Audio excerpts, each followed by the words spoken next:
I never thought sharing an apartment with someone could change my entire life, but that's exactly what happened when Marcus moved in last September. I'd been living alone for almost a year in this cramped two-bedroom in Brooklyn, watching my savings dwindle with each rent payment when I finally admitted I needed help. I posted the room on Craigslist without much hope, expecting the usual parade of questionable characters. Instead, I got Marcus. He showed up on a Saturday afternoon, right on time, which was my first surprise. Tall, with these warm brown eyes that seemed to notice everything, wearing a faded band tee and jeans that fit him just right. He had this easy smile that made me relax immediately, even though I'd been nervous all morning about meeting potential roommates. We talked for maybe 20 minutes about the apartment, the neighborhood, our jobs. He worked in graphic design, freelanced mostly, which meant he'd be home a lot. I worked in marketing at a tech startup, which meant I wouldn't be. It seemed perfect. What I didn't tell him during that first meeting was that I'd been questioning things about myself for months. Little moments that had been adding up, making me wonder about attractions I had dismissed, feelings I had buried. I had dated women throughout my 20s, had a serious girlfriend until about 6 months before Marcus appeared. But something had always felt incomplete, like I was playing a role I'd memorized but never truly understood. Marcus moved in 2 weeks later with surprisingly few possessions. A couple of suitcases, some boxes of books, a really nice desk setup for his design work. He was organized, quiet, considerate, the kind of roommate you dream about. He always did his dishes immediately, never left his stuff in common areas, paid rent 3 days early. But it was the small things that got to me. The way he'd make coffee in the morning and always ask if I wanted a cup. How he'd leave little notes on the fridge when he went out, just so I'd know where he was. The sound of his laugh when he was on video calls with clients, genuine and unguarded. We fell into an easy rhythm. He'd work from home during the day, and I'd come back around 6 or 7 to find him usually wrapping up, music playing softly from his room. We'd end up in the kitchen together most evenings, cooking separate meals, but talking, sharing our days. He told me about his hometown in North Carolina, how he'd moved to New York 3 years ago to escape expectations he couldn't fulfill. I told him about my family upstate, my complicated relationship with my father, my recent breakup that I was still processing. About a month in, I started noticing things I shouldn't have been noticing. The way his forearms looked when he pushed up his sleeves to cook, the concentration on his face when he was sketching something, tongue just slightly between his teeth, how his hair fell across his forehead when he leaned over his laptop. I'd catch myself staring and have to look away, confused by these observations that felt too intimate, too focused. One Thursday night in October, we ended up watching a movie together. It wasn't planned. I'd been on the couch with my laptop, and he'd emerged from his room looking restless, asking if I minded company. We put on some thriller neither of us had seen, sharing a bowl of popcorn between us. About halfway through, during a tense scene, our hands brushed reaching for popcorn at the same time. It was nothing, should have been nothing, but I felt electricity shoot through my arm.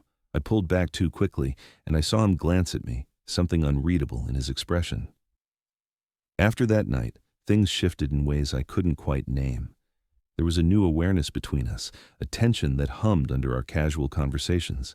I'd catch him looking at me sometimes, and when our eyes met, he'd hold my gaze for just a second too long before looking away. We started finding excuses to be in the same room. He'd work at the kitchen table instead of his desk. I'd read on the couch instead of in my bedroom.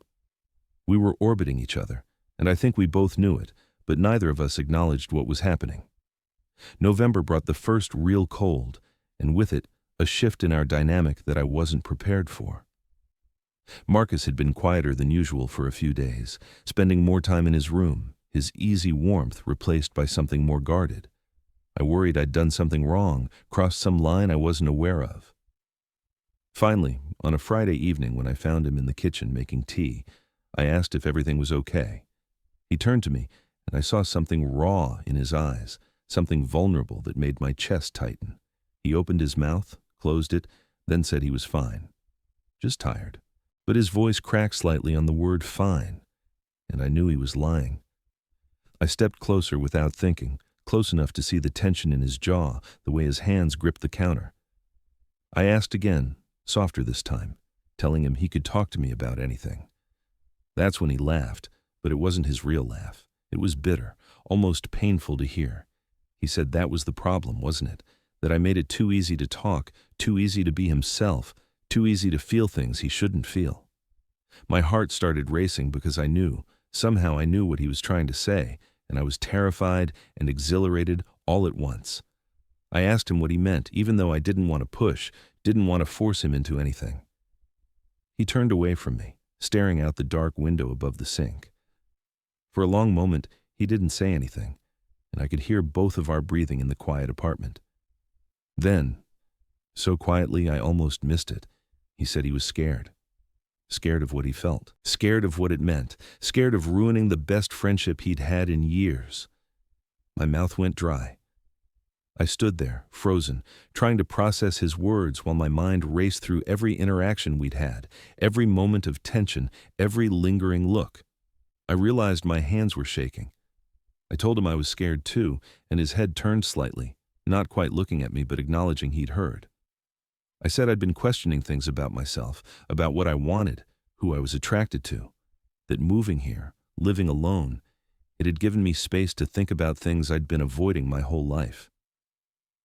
He turned around then, leaning back against the counter, his eyes searching my face. He asked what I was saying, and I could hear the hope and fear warring in his voice. I took a breath and told him the truth, that I noticed him, that I'd been noticing him in ways that confused me at first, then excited me, then scared me, that I looked forward to coming home because he'd be there, that the sound of his voice had become my favorite sound, that I was terrified of what all of this meant but more terrified of pretending I didn't feel it. The silence that followed felt like it lasted forever. Marcus just looked at me, his expression cycling through surprise, relief, fear, something that might have been joy. Then he did something I didn't expect. He started crying. Not sobbing, just tears sliding down his cheeks as he let out this shaky breath and covered his face with his hands. I moved without thinking, closing the distance between us, asking if he was okay, if I'd said too much, if I'd misread everything. He shook his head, hands still covering his face, and said, no, I hadn't misread anything, that he'd been fighting these feelings for weeks, telling himself it was impossible, that I was straight, that he was just lonely and projecting, that he'd lie in his room at night, hearing me move around the apartment and have to stop himself from coming out, from finding excuses to be near me. He said he'd never felt this way about anyone before, this completely consumed, and it terrified him because he didn't know how to be this vulnerable, this open. I reached out and gently pulled his hands away from his face. His eyes were red, wet with tears, and so incredibly beautiful it made my chest ache. I told him I didn't have all the answers, that I was figuring this out as I went, but I knew I didn't want to pretend anymore, that whatever this was between us, it felt real and important and worth exploring, even if it scared us both. He asked, what if we ruined everything? What if we tried this and it didn't work, and then we couldn't even be friends, couldn't even live together? I didn't have a good answer for that because those were my fears too. But I told him that pretending felt worse, that going back to how things were, now that we'd said all of this, felt impossible, that maybe some things were worth the risk. We stood there in the kitchen, close enough that I could feel the warmth radiating from him, and I realized I wanted to kiss him more than I'd ever wanted anything. But I also knew that rushing this moment would be wrong. So instead, I just stayed close, let my hand rest on his arm, felt him lean slightly into the touch. He whispered that he didn't know how to do this, and I smiled and said neither did I, but maybe we could figure it out together. The next few weeks were strange and wonderful and terrifying. We didn't jump into anything physical right away. Instead, we talked. Late into the night, sitting on the couch or at the kitchen table, we talked about everything. Our pasts, our fears, our experiences with relationships and attraction. Marcus told me about realizing he was gay in high school, the years of hiding it from his conservative family, the relief and loneliness of coming out when he moved to New York. I told him about my confusion, the relationships with women that felt like I was following a script, the growing awareness that I'd been ignoring a part of myself. We established that we both wanted to try this, whatever this was, but slowly, We were roommates first, and that complicated things. We needed to be careful, intentional. But God, the tension was incredible. Every casual touch felt charged. Every time we sat close on the couch watching movies, I was hyper-aware of the warmth of his body next to mine. I'd catch myself staring at his mouth when he talked, wondering what it would feel like to kiss him. It was Marcus who finally broke first. We'd been watching something forgettable on a Tuesday night, sitting closer than usual, and during a quiet moment, he just turned to me and said my name. Just my name, but the way he said it made my heart race. I turned to look at him, and the question in his eyes was clear. I answered by closing the distance between us, pressing my lips to his softly, carefully, giving him every chance to pull away. He didn't pull away. Instead, he made this small sound in the back of his throat and kissed me back, his hand coming up to cup my face. It was gentle and tentative and absolutely perfect.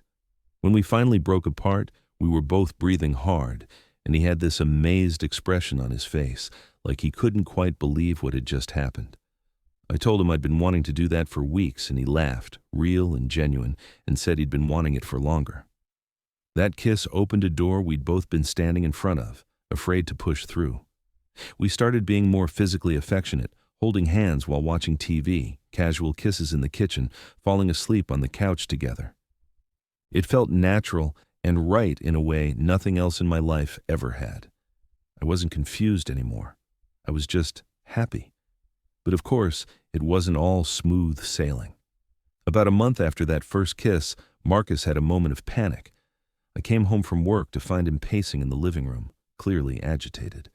When I asked what was wrong, he said he'd been thinking about what we were doing, about how fast things were moving, about what would happen if his family found out, if my family found out. He said maybe we were making a mistake, that maybe he was just the first guy I'd been attracted to, and I'd realize eventually that this wasn't what I really wanted. I let him talk, let him get all his fears out, and then I sat him down and told him I understood. That these fears were valid, that I had them too. But I also told him that what I felt for him wasn't confusion or experimentation, that I'd done a lot of thinking, a lot of soul-searching, and I knew what I wanted. I wanted him. I wanted this. And if he needed time, if he needed space to process, I'd give him that. But I wasn't going to pretend I didn't feel what I felt. He looked at me for a long moment, then kissed me hard, desperate, like he was trying to convince himself it was real. When he pulled back, he said he was sorry, that he was just scared of losing this, losing me. I held him and told him I wasn't going anywhere, that we'd figure this out together, one day at a time. December brought the holidays and new challenges. Marcus went home to North Carolina for Christmas, back to his family who didn't know he was seeing anyone, let alone a man. We'd talked about it, and he wasn't ready to come out to them about us, which I understood. But the week he was gone was harder than I expected. The apartment felt empty without him. I missed everything. His presence, his laugh, the way he hummed while making coffee, the feeling of falling asleep next to him. When he came back, he practically ran into my arms at the door, holding me tight and saying he'd missed me so much. We spent New Year's Eve, just the two of us, cooking dinner together, dancing badly in the kitchen to music from his phone, kissing at midnight like it was the most natural thing in the world. At some point that night, wrapped in his arms on the couch, I realized I was in love with him, completely, terrifyingly in love. I didn't say it that night. I wasn't sure if it was too soon, if it would scare him. But a few weeks later, on a random January evening when we were just existing together in comfortable silence, he reading a book and me scrolling through my phone, he suddenly said it. Just looked up from his book and said he loved me, like he'd been holding it in and couldn't anymore. I stared at him, my heart hammering, and said I loved him too. That I'd been wanting to say it for weeks but was scared. He laughed and said he'd been scared too, but that being scared of saying it felt worse than just being honest. We kissed, and it felt different somehow, deeper, like we'd crossed another threshold together. Now, 6 months after he moved in, Marcus and I are figuring out what it means to be together, really together.